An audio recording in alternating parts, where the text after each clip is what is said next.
দেশের সবচেয়ে বড় বিমান সংস্থা হিসেবে প্রতিদিন প্রায় 2200টি উড়ান পরিচালনা করে ইন্ডিগো। কিন্তু গত কয়েকদিনে তাদের পরিষেবা কার্যত ভেঙে পড়ে। তুমুল হয়রানির শিকার যাত্রীরা। 4500রও বেশি বিমান বাতিল করা হয়। কলকাঠিনারে পাইলট সংকট, প্রযুক্তিগত ত্রুটি এবং অপারেশনাল বিশৃঙ্খলা সব মিলিয়ে যাত্রীরা পড়েছেন চরম সমস্যায়। পরিস্থিতি কিছুটা সামাল দিতে পারলেও মঙ্গলবার 8ম দিনেও ইন্ডিগো বাতিল করে প্রায় 100-এর বেশি ফ্লাইট। ইন্ডিগো ফ্লাইট বিপর্যয়ের জেরে সপ্তাহভর ব্যাপক যাত্রী হয়রানির পর অবশেষে এবার ইন্ডিগোর বিরুদ্ধে কঠোর ব্যবস্থা নিল কেন্দ্রীয় সরকার। দেশের সবচেয়ে বড় বিমান সংস্থাটির পরিষেবা সরাসরি 10% কমানোর নির্দেশ জারি করা হয়েছে। প্রতিদিন প্রায় 2200টি উড়ান চালায় ইন্ডিগো। সেই হিসেবে দৈনিক প্রায় 200টি উড়ান বাতিল করা হবে। সরকারের এই সিদ্ধান্তের কথা ইন্ডিগো নিজেও জানায়। তাদের বিবৃতিতে বলা হয়, মন্ত্রক মনে করেছে ইন্ডিগোর রুট কমানো প্রয়োজন। এর ফলে কার্যক্রম স্থিতিশীল হবে এবং উড়ান বাতিল কমবে। 10% উড়ান কমানোর নির্দেশ দেওয়া হয়েছে। এই নির্দেশ পালন সত্ত্বেও সংস্থাটি আগের মতোই পরিষেবা চালিয়ে যাবে। এছাড়াও ভাড়া বাড়ানো, যাত্রী সুবিধা ও পরিষেবা নীতিতে বেশ কিছু নতুন নির্দেশিকা দিয়েছে অসামরিক বিমান পরিবহন মন্ত্রক, যা এক্স হ্যান্ডেলে উল্লেখ করেছে সংস্থাটি। মঙ্গলবার সকালে ইঙ্গিত পাওয়া গিয়েছিল যে ইন্ডিগোর দৈনিক 5% পরিষেবা কমতে পারে, তবে শেষ পর্যন্ত সেই সংখ্যা দ্বিগুণ হয়ে দাঁড়ালো 10%। মঙ্গলবারই ইন্ডিগোর সিইও পিটার এলবার্সকে নতুন করে নোটিশ পাঠায় অসামরিক বিমান পরিবহন মন্ত্রক। ইন্ডিগোর সিইওকে প্রয়োজনে বরখাস্ত করা হবে। ইন্ডিগো বিপর্যয়ের জন্য এবার ক্ষমা চেয়ে নিয়েছেন কেন্দ্রীয় অসামরিক বিমান পরিবহন মন্ত্রী কে রামমোহন নাইডু। একই সঙ্গে কঠোর এবং যথাযথ ব্যবস্থা নেওয়ারও প্রতিশ্রুতি দিয়েছেন তিনি। শুধু ইন্ডিগো নয়, দেশের উড়ান নিয়ন্ত্রক সংস্থা ডিজিসিএকেও তদন্তের আওতায় আনা হবে বলে জানান বিমানমন্ত্রী। তিনি জানান, ইন্ডিগো বিপর্যয়ে কিভাবে পরিস্থিতি মোকাবিলা করেছে ডিজিসিএ তাও খতিয়ে দেখা হবে।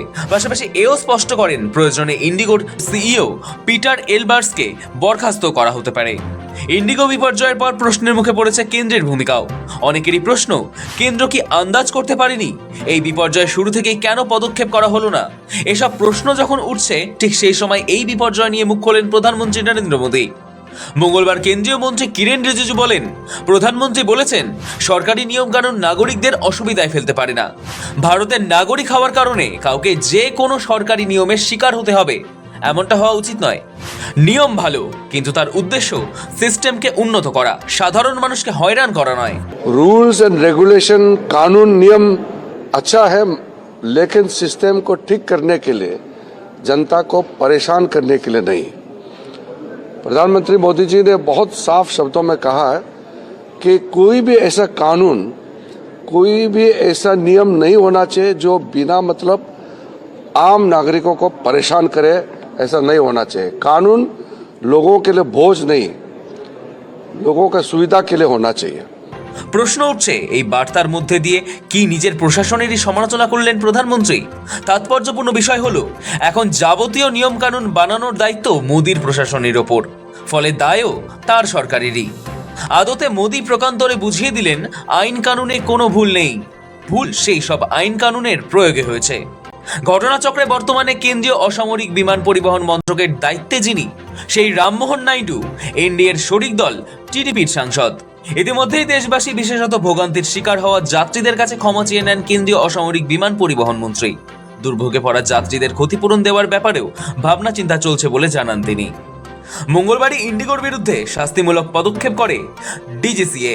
বিমানমন্ত্রী নাইডু সোমবারই আভাস দিয়েছিলেন ইন্ডিগোর পরিষেবা কাটছাটের বিষয়ে। তিনি জানিয়েছিলেন, ইন্ডিগোর শীতকালীন বিমান সূচি কমানো হবে, তাদের স্লট অন্য বিমান সংস্থাকে দেওয়া হবে।